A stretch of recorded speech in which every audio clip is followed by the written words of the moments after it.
Hello, guys. Teacher Milena here, and T with me today is going to talk about the past participle.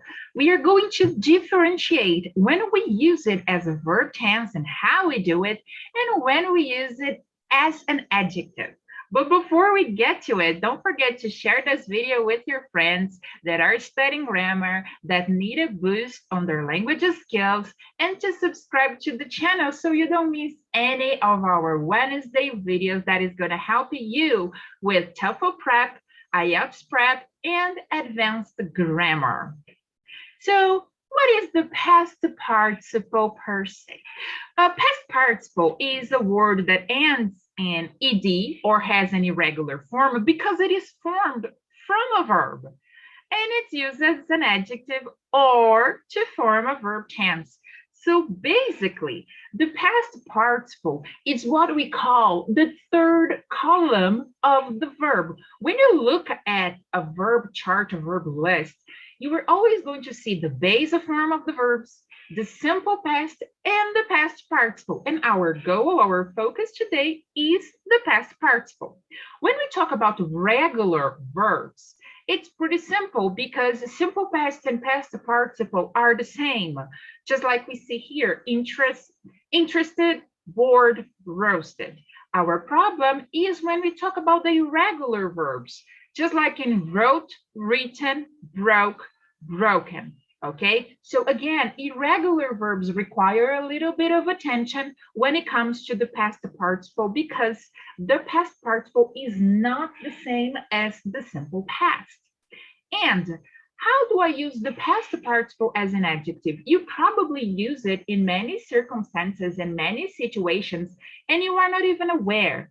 For example, roasted meat, frightened boy, discouraged students, a written document, a drunk cousin. When we use past participle, we are talking about how people feel, how things are specifically. Most of the times, the adjectives that come from past participle are adjectives that describe how things are done and how people feel. So take a look at the sentences here. This computer is broken. It doesn't work. She was really interested in the presentation. I was bored, waiting for the bus. The children are excited about the party. Young graduates are motivated to work hard. We were very surprised to hear the news. He was tired after the match. Albert always wear a broken hairband. I have a colored calendar on my desk.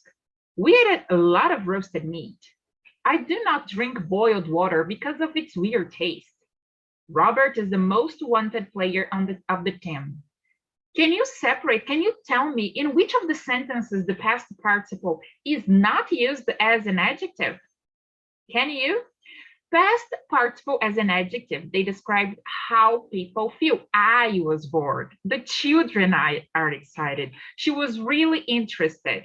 We were surprised. He was tired, okay? And it is qualifying something because an adjective does that, qualifies. A colored calendar, a roasted meat, boiled water, wanted player, okay? When I have the past participle as an adjective, I am describing something. We have a participle phrase that is describing something. Take a look here. The girl taken to hospital has recovered. The participle phrase taken to hospital describes the girl. The girl taken to hospital. So here taken is not a verb. How do you know that? If you remove that part, taken to hospital, you still have a sentence because you have a subject and a verb. The girl has recovered. So the verb here is has recovered, and the agreement needs to be done between the girl and has recovered. The same goes for I have a heart wrecked with a sorrow.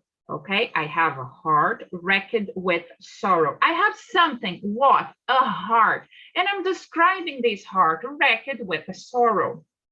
Battered by the wind, Joshua fell to his knee. The participle phrase here, battered by the wind, it's a description of how Joshua fell to his knees. Again, the verb here is fell, not battered by the wind. Finally, broken, Lehman lowered his gloves.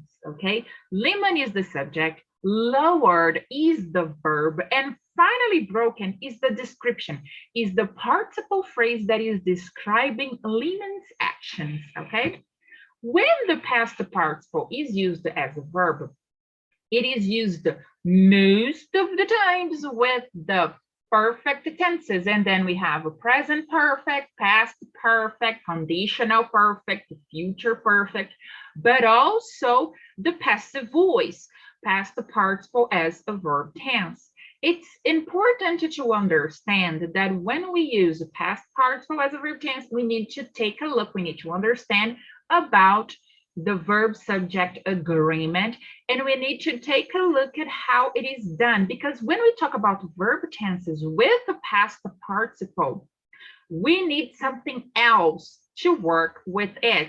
When we talk about the perfect tenses, we need have, had, will have, would have. And when we are talking about the passive voice, we talk about the verb to be that is going to be worked as our linking verb, because that's what the passive voice is about. So take a look at the examples here. I had crossed the line. I was free, but there was no one to welcome to the land of freedom. I had crossed the line. I had seen, but had thought. I had stopped. People have done. Poets have been. I have seen.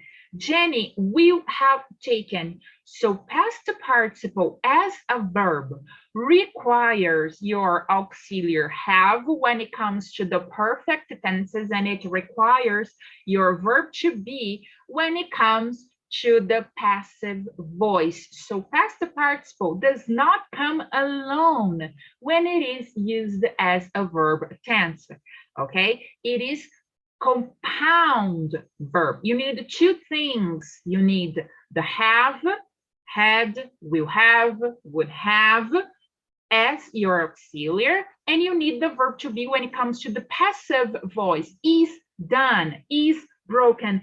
Just like the previous example here, this computer is broken. This is passive voice. We have the verb to be and we have the past participle working with it. So make sure that every time you are working your past participle as a verb tense, you are putting it correctly with the right verb with it.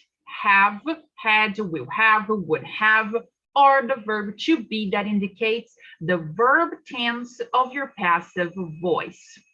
The PDF of this presentation is available on the video description, so you guys can take a look at the examples, write down your own sentences, and practice this structure. Don't forget to share this video with your friends, subscribe to the channel so you don't miss any of our Wednesday videos. That will help you out, okay? Our goal here is to improve your linguistic skills. So I see you guys next week, okay? Bye-bye.